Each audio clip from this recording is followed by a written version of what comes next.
만에 예배당에서 설교하는 시간에 돌아와서 우리 강석교회 제자들과 함께 예배에 말씀을 나누게 돼 있어서 너무 기쁘고 감사하고 반갑습니다. 여러분 모두를 진심으로 환영합니다. 예배당에 오니까 한 사람 한 사람이 다 반갑고 또 모든 분들이 너무 특별하다고 생각이 들었습니다.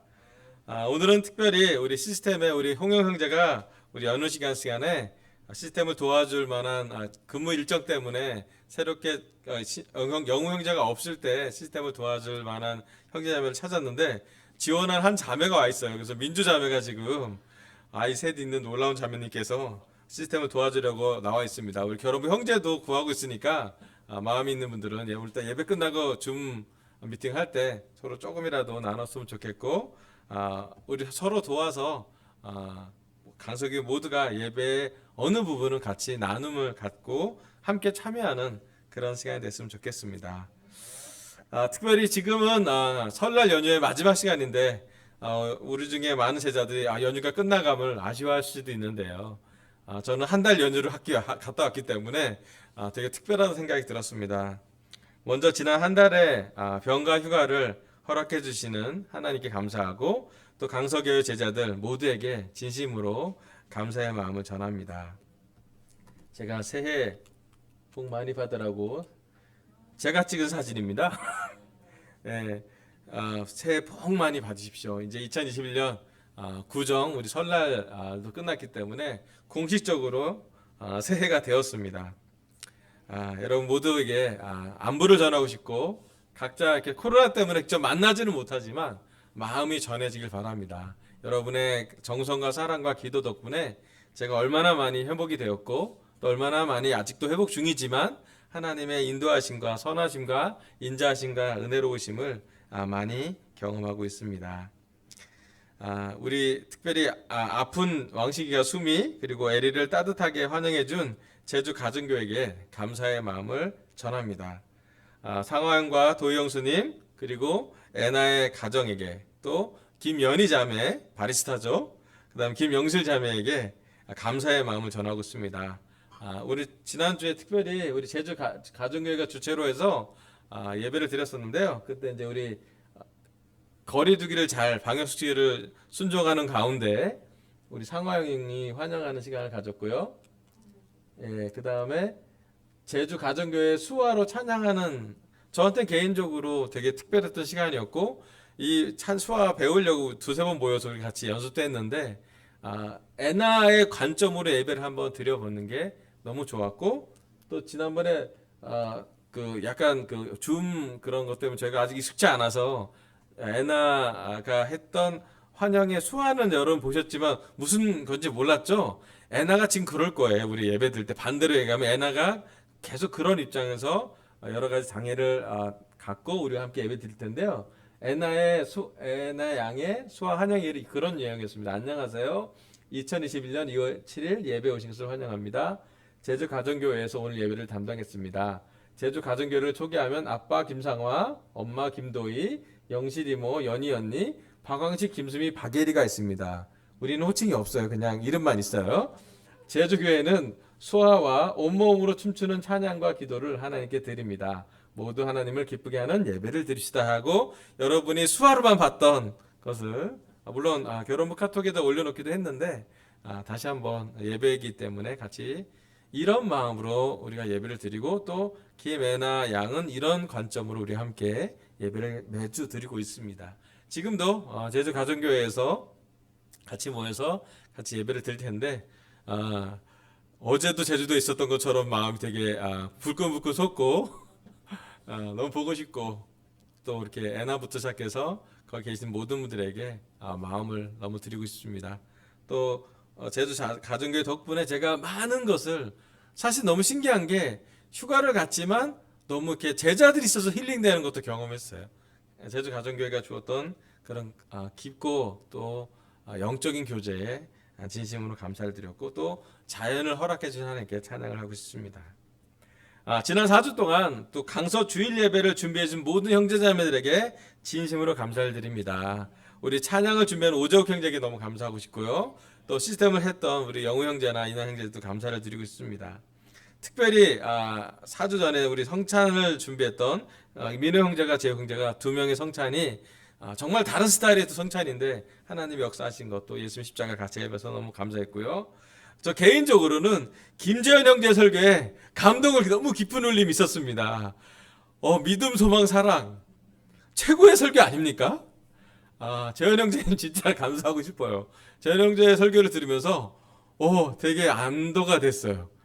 우리 결혼부 형제들은 다 설교할 수 있겠구나 믿음 생겼고, 제가 너무 저 혼자만 했던 것이 너무 후회할 정도로 되게 좋았고, 또 여러분한테 부담은 주고 싶지 않지만 여러분의 마음을 준비했을 때 정말로 아름답고 정말 모두가 함께 준비하는 예배였기 때문에 하나님께 영광이 됐을 거라 생각이 들었고 진심으로 감사를 드리고 싶습니다.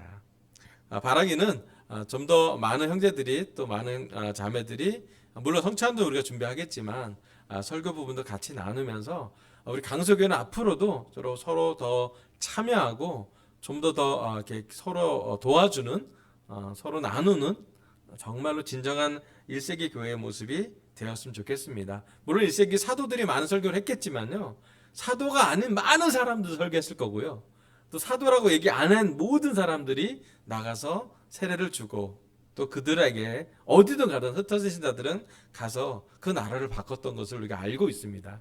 그래서 우리 교회가 강서교회가 물론 개인적인 영향력은 그렇게 크지 않겠지만 그러한 모습을 가져가는 영적인 교회 모습으로 가져갔으면 좋겠습니다. 오늘 설교는요, 제가 드디어 돌아왔습니다. 그래서 제가 4주 동안 배웠던 예수님에 대해서 좀 지난 주일날도 성찬으로만 짧게 말씀드렸는데 오늘은 조금 더 구체적으로 예수님의 모습, 치료하시는 예수님이라는 주제로 말씀을 준비해 봤습니다. 오늘 설교 주제는 치료하시는 의사 예수님입니다. 누가복음 5장 12절부터 16절까지 제가 읽어보겠습니다. 누가복음 5장 12절입니다. 예수께서 어떤 동네에 계실 때에 온몸에 나병이 든 사람이 찾아왔다. 그는 예수를 보고서 얼굴을 땅에 대고 엎드려 간청하였다. 주님, 하고자 하시면 나를 깨끗하게 해주실 수 있습니다. 예수께서 손을 내밀어서 그에게 대시고 그렇게 해주마, 깨끗하게 되어라 하고 말씀하시니 곧 나병이 그에게서 떠나갔다. 예수께서 그 사람에게 아무에게도 말하지 말라고 명하시고 이렇게 말씀하셨다. 가서 제사장에게 내 몸을 보이고 내가 깨끗하게 된 것에 대하여 모세가 명한 대로 예물을 드려서 사람들에게 증거로 삼아라. 그러나 예수의 소문이 더욱더 퍼지니 큰 무리가 그의 말씀도 듣고 또 자기들의 병도 고치고자 하여 모여들었다. 그러나 예수께서는 외딴 데로 물러가서 기도하셨다. 아멘. 여기 누가복음 5장 12절에 보면 그 12절 전에는 예수님의 베드로, 시몬 베드로와 그 가족들 4명의 제자를 삼으신 모습이 나오고요. 곧바로 12절의 말씀은 나병 든 사람을 치료하시는 예수님이 나옵니다. 성경 말씀에 보면, 특별히 사복음서에 보면 예수님이 복음 전파를 참 많이 하셨고요. 제자 훈련도 하셨는데요.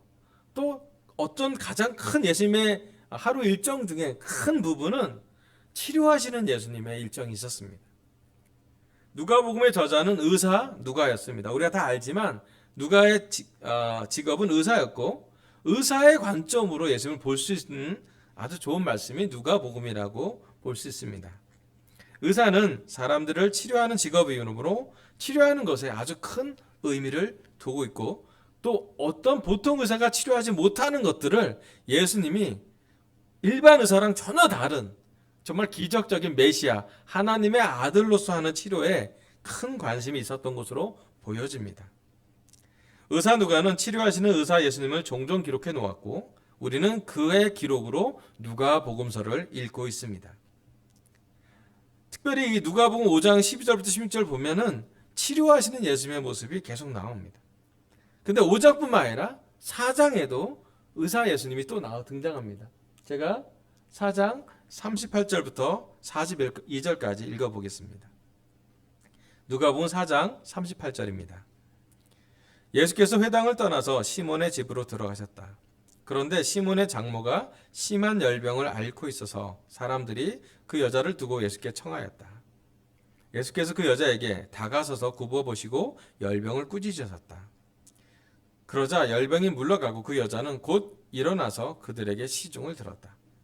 해가 질 때에 사람들이 온갖 병으로 앓는 사람들을 다 예수께로 데려왔다. 예수께서는 한 사람 한 사람에게 손을 얹어서 고쳐주셨다. 또 귀신들도 많은 사람에게서 떠나가며 소리를 질렀다. 당신은 하나님의 아들입니다. 그러나 예수께서는 꾸짖으시며 귀신들이 말하는 것을 허락하지 않으셨다. 그들이 그가 그리스도임을 알았기 때문이다. 42절 날이 새니 예수께서 나가셔서 외딴 곳으로 가셨다. 무리가 예수를 찾아다니다가 그에게 와서 자기들에게서 떠나가지 못하시게 자기네 곁에 모셔두도록 하였다. 아멘. 예수님은 그의 사역 초기에 시몬 베드로의 집에 들어가서 그의 장모의 심한 열병을 고쳐주셨습니다. 예수님에게 처음 많은 사람들이 몰린 이유는 예수님이 치료하시는 의사였기 때문입니다. 지금도 질병이 있는 사람들은 명의를, 유명한 의사를 찾습니다. 서울 4대 병원의 유명한 의사들은요, 예약하기가 상당히 어렵습니다. 빨라야 3개월 안에 예약이 가능할지도 어렵습니다. 아픈 사람들은 의사를 찾습니다. 그냥 찾는 것이 아니라 간절히 찾습니다. 병을 낫을 수만 있다면 무엇이든지 하는 것이 사람의 마음입니다. 그런데 치료하시는 의사 예수님을 기록했던 누가복음에는 사람들의 치료하는 예수님의 몇 가지 공통적인 모습이 나옵니다. 첫 번째 제 말씀의 포인트는요, 예수님께서는 한 사람 한 사람에게 손을 얹어서 고쳐주셨습니다. 예수님이 질병을 치료하시는 방법으로 몇 가지가 있는데 의사 누가는 특별히 이 두 구절, 누가복음 4장 38절 말씀과 누가복음 5장 12절 말씀에서 공통적인 모습은 한 사람 한 사람에게 손을 얹어서 만지셨다는 것입니다. 특별히 여기 나온 5장 12절 말씀에 보면 예수께서 어떤 동네에 계실 때 온몸에 나병 든 사람이 찾아왔다. 그는 예수를 보고서 얼굴을 땅에 대고서 엎드려 간청하였다. 주님, 하고자 하시면 나를 깨끗하게 해줄 수 있습니다. 예수께서 손을 내밀어서 그에게 대시고 그렇게 해주마. 깨끗하게 되어라 하고 말씀하시니 곧 나병이 그에게서 떠나갔다. 아멘. 온몸에 나병이 든 사람이, 여기 그 나병이 그냥 우리가 얘기하는 한센병, 문둥병만 얘기하는 것이 아니라 고대에는 온갖 악성 피부병을 나병이라고 불렀다고 합니다. 악성 피부병을 지닌 사람, 그 사람이 예수님에게 얼굴을 땅에 묻고 간청했다고 합니다. 우리가 잘 아는 레위기 13장에 보면 율법에는 악성 피부병이 생긴 경우 부정하다고 제사장이 선언했으면 사람들과 격리되는 생활을 하게 됩니다. 최근 제가 스트레스성 알레르기 염증을 아파보면서 깨달은 것이 육체적인 질병이 육체적인 치료만 끝나는 게 아니라는 것이에요. 우리에게 아픈 질병이 있다라면, 우리에게 그런 경험이 있다는 사람에게는, 또는 우리 가족 중에 질병이 있는 사람들은 알 것이에요. 육적인 질병을 치료하는 것만이 치료가 아니에요. 우리가 아프면요, 육체적으로 아픈 게 아니라 영적으로도 아프고 감정적으로도 아프고 때로는 정신적으로도 아파요. 제가 요즘 많이 깨닫는 것, 제가 아파보면서 더욱더 느끼는 건 뭐냐면, 육적인 질병을 고치는 것도 한 부분이지만 어쩌면 감정적인 질병, 정신적인 질병, 더 크게 보면 영적인 질병을 치료하는 것도 아주 큰 기적이라는 생각이 들었습니다. 예수님은 우리를 치료하실 때 네 가지 질병 모두를 치료하십니다. 육적인 질병, 감정적인 질병, 정신적인 질병, 영적인 질병 모두를 치료하십니다. 특별히 예수님이 여기 나온 나병 환자에게 손을 얹어서 손을 댔다라는 얘기는 율법을 초월하고 율법을 완성하는 모습으로의 모습입니다. 손을 대지 말라는 건 제사장이 할 수 있는 거였고, 치료를 할 수 있는 건 메시아만 할 수 있는 것이기 때문이죠. 제사장은 사람이고요. 예수님은 하나님의 아들이기 때문입니다. 예수님은 그냥 의사가 아니라 치료하시고 연결하시고 소통하시고 우리와 함께 항상 하고 싶어하는 가족 예수님인 것입니다. 의사의 얼굴을 하고 있는 구원자의 모습입니다. 예수님에게 가면 어떤 사람들은 육적인 질병이 많이 치유가 됐습니다. 나병 환자들, 중풍병자들, 눈이 먼 사람들, 손이 오그라든 사람들, 정말로 여자까지 포함해서 많은 사람들, 심지어 말로도 육적인 질병은 치료가 되었습니다. 또 어떤 사람들은 감정적인 질병이 치료되었습니다. 사마리아 여자는 많은 외로움과 감정적인 질병이 예수님과 말을 하고 그 우물가에 했던 얘기를 통해서 감정적인 질병이 치유가 됩니다. 예수님에게 가면 어떤 사람들은 정신적인 질병이 치유됩니다. 귀신 들린 남자가 대표적인 케이스죠. 귀신 들린 남자는 예수를 만나고 말끔히 차려입고 그의 삶이 바뀌었습니다. 또 어떤 사람들은 영적인 질병이 치유됩니다. 아마 삭개오가 대표적인 예입니다. 어떤 질병이 있다라기보다는 감정적인 영적인 질병이 결합된 사람이 문제였겠지만 삭개오를 보고 예수님과 함께 했을 때에 삭개오는 영적인 질병이 치유됩니다. 예수님은 우리를 고치실 때 어느 한 부분만 고치고 싶어 하지 않으십니다. 우리를 치료하시는 예수님은 우리의 전 인격을 육적인, 감정적인, 영적인, 정신적인 모든 영역을 치료할 수 있는 분이고 바로 그분이야말로 우리의 구원자이십니다. 하나님은 예수님에게 질병을 치유할 능력을 허락하셨습니다. 예수님은 그렇기 때문에 그 질병을 치료할 능력을 가지고 많은 사람들을 질병을 치료하는 데 머무는 것이 아니라 그 질병을 치료하는 것으로서 하나님에게 데려갔습니다. 오늘 시간 저와 우리 강서교회 제자들에게 예수님은 말씀하십니다. 어떤 질병이든 다 가져오라고요. 어떤 문제든 어떤 고민이든 어떤 걱정이든 어떤 관계적인 문제가 있다면 예수님에게 다 가져오시라고요. 예수님은 코로나를 뚫고라도 우리에게 달려오실 것입니다. 우리 모두의 질병, 우리 모두의 죄, 우리의 모든 갈등, 심지어 관계에서 오는 상처까지 포함을 해서 예수님은 치료하실 수 있는 능력이 있습니다. 우리에게 중요한 결정은 우리의 질병을 들고 예수님에게 오늘 다가갈 것이냐 하는 결정입니다. 여러분, 우리에게 아프다면, 우리가 육체적으로 아프다면 예수님에게 가십시오. 감정적으로 아프다면 예수님에게 가십시오. 정신적으로 아프다면 예수님을 찾으십시오. 마지막으로 우리 모두에게 권합니다. 우리 영적으로 아프다면 예수님을 부르십시오. 예수님은 우리 한 사람 한 사람에게 직접 다가와서 우리를 만지며 손을 잡고 손을 얹어서 치료할 것입니다. 어떤 질병이든지 어떤 상태든지 보다 예수님은 치료해 주실 것입니다. 여러분, 우리 그런 예수님에게 다가가시길 바랍니다. 예수님은 우리의 모든 부분을 치료할 수 있는 의사이십니다. 꼭 만나십시오. 두 번째 말씀은요, 누가복음 5장 16절과 누가복음 4장 42절을 두 가지를 연결해 놨습니다. 이거는 두 구절이 짧으니까 같이 한번 읽어볼게요. 여기 있는 글 보시고 여러분 가정에서도 있는 분이 마지막 구절이기 때문에 한번 읽어보면 좋겠습니다. 누가복음 5장 10절.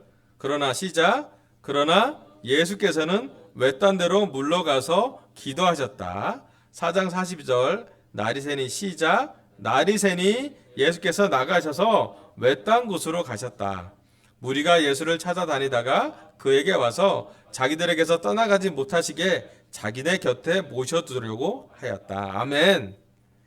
예수님이 많은 사람을 치료하시고 난 후에 공통적으로 나오는 습관이 있는데 그 습관이 여기에 나옵니다. 외딴 데로 물러가시는 거예요. 제 오늘 설교 두 번째 포인트는요. 치료 후 예수님은 외딴 데로 물러가서 기도하십니다. 입니다. 예수님은 신기하게도 많은 군중을 만나거나 많은 기적을 행하거나 많은 기적을 주고 난 다음에 예수님의 습관은 성경의 사복음서에 보면 예수님이 외딴 데로 가는 것이 습관이셨어요. 사람을 많이 만나고 사람을 아예 안 만나는 거죠. 제가 묵상해 봤습니다. 왜 예수님은 많은 사람을 치료하시고 난 후에 외딴 데로 물러가서 기도했을까? 저와 이 설교를 듣는 여러분도 한번 묵상해 보시길 바라요. 뭐 정답이 있는 건 아니에요. 왜 그랬을까요?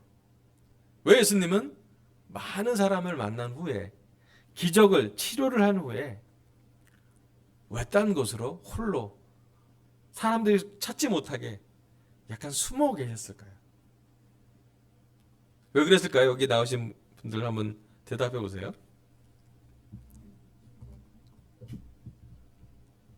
왜 그랬을 것 같아요? 네, 하나님을 만나고 싶어서. 사복음서를 잘 찾아서 읽어보면 중간중간에 약간 힌트가 나옵니다. 예수님은 기적을 행하시고 오병이어에 5,000명을 먹이시고 난 다음에도 외딴 데로 가셨어요. 외딴 데로 가셨을 때 제자들이 예수님을 겨우 찾아서 봤던 모습은 외딴 곳에서 예수님이 기도하시는 것을 발견하게 됩니다. 아마도 예수님은 외딴 곳에 가서 재충전과 휴식의 시간을 갖지 않았을까 추정이 됩니다. 예수님은 사람들을 치료한 다음에 하나님께 가셨습니다.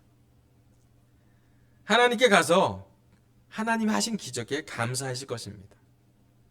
그리고 하나님과 함께 보내는 시간을 통해 사람과 보내는 시간이 아니라 하나님과 보내는 시간을 통해서 예수님의 목적과 예수님의 사명과 예수님의 본질에 더 가까이 가는 시간이 되었을 거라고 저는 생각이 듭니다.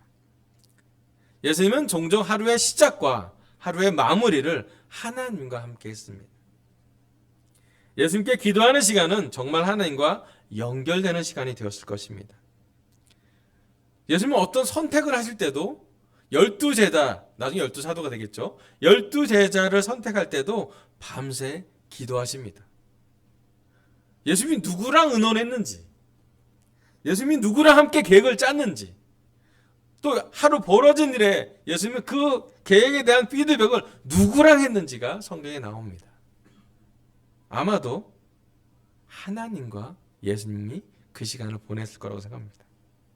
아무리 바쁘셔도, 아무리 피곤하셔도, 아무리 일정이 많으셔도 예수님은 사람들과 보내는 시간 외에 사람과 떨어져서 외딴 곳으로 가서 하나님과 시간을 보냈을 것입니다.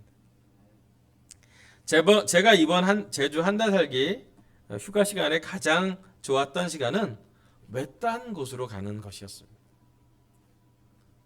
제가 외딴 곳 갔을 때 이 모습이죠. 자전거 타고 성산 일출봉을 지나가고 있었습니다. 환상적이죠. 구름 보고 하늘 보고 바다 보면 마음이 뜁니다. 기도가 이렇게 터져 나오죠. 아내 수미와 함께 외딴 곳으로 가서 기도하는 시간이 참 감사했습니다. 제가 코스마다 가면 아내가 차를 타고 와서 코스가 끝나면 전 코스를 다 돌 수 없으니까 데려다 줍니다. 저를 내려놓고 아내는 기도하고 다음 코스를 기다리고 있고요. 저는 자전거를 타고 기도하면서 제주도를 360도 반시계 방향으로 돌면서 360도 다른 모습의 제주도를 봤어요. 제가 봤던 모습은 산도 보고 또 하늘도 보고 구름도 보고 도로도 많이 보고 또 바다도 보면서 정말로 하나님과 외딴 곳에 1대1의 시간을 많이 보냈습니다. 제주 가정교회와 함께 예배봉을 기도했고요. 해 뜨는 시간에 일출을 보며 기도했고 또는 해가 질 때 낙조를 보면서 기도했습니다. 기도를 어느 정도 많이 하고 난 다음에 보니까 제 약점을 깊게 보게 되었습니다. 제가 왜 지쳤을까? 제가 왜 아플까라고 생각해 봤어요. 많이 질문했던 것이에요. 기도하면서 많이 물어봤던 것이기도 하고요. 그런데 한 가지 딱 깨달음이 있었습니다. 그게 뭐냐면 제가 자주 하나님을 기쁘시게 하는 것보다 사람들을 기쁘게 하는 성향으로 자주 가게 되더라고요. 하나님한테 더 많이 가면 치료되고 재충전되고 쉴 수 있고 무겁지 않은 짐인데 자꾸 사람들을 기쁘게 하려고 가다 보니까 우리 사람들이 특별히 강성교회 제자들이 저한테 다가올 때 한 개 이상의 문제를 갖고 오시잖아요. 물론 그들이 얘기를 많이 하는 부담 주고 싶지 않지만 제가 목회자로 있는 이상 항상 기도리스트와 싸우게 됩니다. 여러분 가정의 기도, 여러분 개인의 기도, 여러분 아이들을 위한 기도, 부모님을 위한 기도, 심지어 우리의 개정 상황과 건강을 위한 기도까지 하면서 정말로 제가 하던 기도를 보면 제가 할 수 있는 게 별로 없어요. 제 능력의 한계를 늘 경험하게 됩니다. 그때 제가 예수님처럼 하나님에게 더 가까이 갔다라면 사람을 기쁘게 하기보다 하나님을 기쁘게 한 게 무엇인지 깨달았더라면 제가 아마 덜 아팠지 않았을까, 덜 지쳐지지 않았을까 생각하게 되었습니다. 이번 여행에서부터 제가 깨달은 또 회개하고 싶은 단 한 가지의 습관은 사람들보다 하나님과 더 많이 시간을 보내는 것이에요. 하루의 시작과 끝을 하나님에게 가져가는 것이죠. 물론 사람을 마주치지 않고서 목회를 하는 건 쉽지 않습니다. 특별히 작년에는 코로나 때문에 사람들을 너무 안 만나도 힘들었어요. 하지만 제가 목회의 본질을 생각해 봅니다. 이 설교의 본질은 하나님을 나누는 것이에요. 목회의 본질은 예수님을 전하는 것입니다. 저를 전하는 것이 아니에요. 좀 상처받을지 모르겠지만 여러분을 전하는 것도 아니에요. 이 예배는 홀로 하나님이 영광 받기를 바라십니다. 우리도 물론 예배를 드리면 기쁘지만요. 왜냐하면 하나님이 역사하시니까. 성찬을 들으며 십자가를 우리가 느낄 수 있으니까, 성찬에 참여할 수 있으니까 우리도 기쁩니다. 하지만 이 예배가 온전히 하나님을 기쁘시게 하는 예배가 되길 바라요. 하나님을 기쁘시게 하는 예배가 된다면 어쩌면 우리가 많이 치료받을 것입니다. 개인적으로 하나님을 기쁘시게 하는 기도를 한다면 어쩌면 우리가 많은 걱정에서부터 보호받을 것이에요.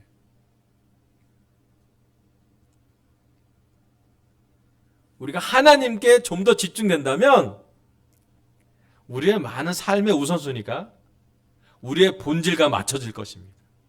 우리의 삶의 목적과 우리의 삶의 일정들이 맞춰질 것입니다. 왜냐하면 하나님과 함께하기 때문이죠. 예수님이 왜 딴 곳에 가서 기도하셨을까? 왜 5천 명을 먹이시고 난 다음에 기뻐하지 않고 바로 달려가서 하나님과 따로 떨어져서, 사람들은 계속 예수님을 찾으려고 인기 있잖아요. 막 파도와 같은 그 인기, 거품 같은 인기로 예수님을 막 붙잡으러 가면 예수님이 조심조심 피해가면서 알리지도 마라. 조용히 예수님은 하나님과 시간을 보냈습니다. 여러분, 지금 우리가 저와 함께 예수님의 습관을 닮아가길 바랍니다. 외딴 데로 물러가서 기도하십시오. 저는 우리 강성의 제자들이 2020년 코로나 상황에서도 우리를 지켜준 것이 기도의 능력임을 모두 배웠다라고 확신합니다. 그렇다면 2021년 우리는 좋은 습관으로 우리를 보호하기를 바랍니다. 그것은 다름 아닌 하나님과 기도하는 기도처를 만들고, 기도하는 시간을 만들고 가서 개인적으로 하나님과 시간 보내서 재충전을 하십시오.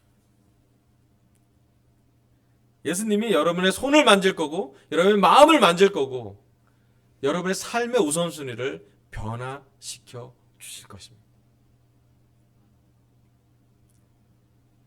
감히 부탁드리고 싶어요. 저와 함께 우리 강서교회는 기도의 변화를 꿈꿔보시길 바랍니다.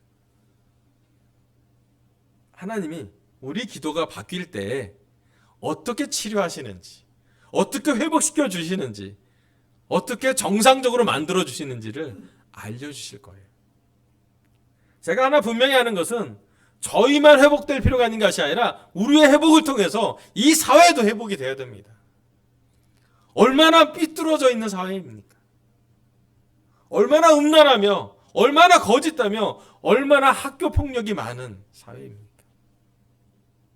매일 죄가 드러나는 것이 세상의 뉴스입니다. 어쩌면 하나님은, 예수님은 이 대한민국이, 이 서울이 질병에 있다라고 느낄 것 같아요. 여러분, 저와 함께 한 가지 결정을 하시길 바랍니다. 외딴 곳으로 가서 예수님처럼 재충전하고 기도하고 마음이 변해서 회복돼서 오시길 바랍니다.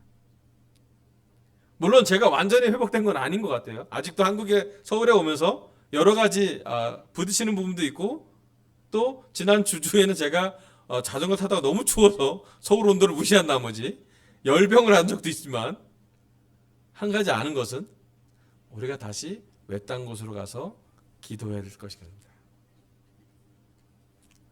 오늘 하나님은 저를 통해서 치료하시는 의사 예수님에 대해서 말씀을 전하겠습니다. 첫 번째, 예수님께서는 한 사람 한 사람에게 손을 얹어서 고쳐주셨습니다.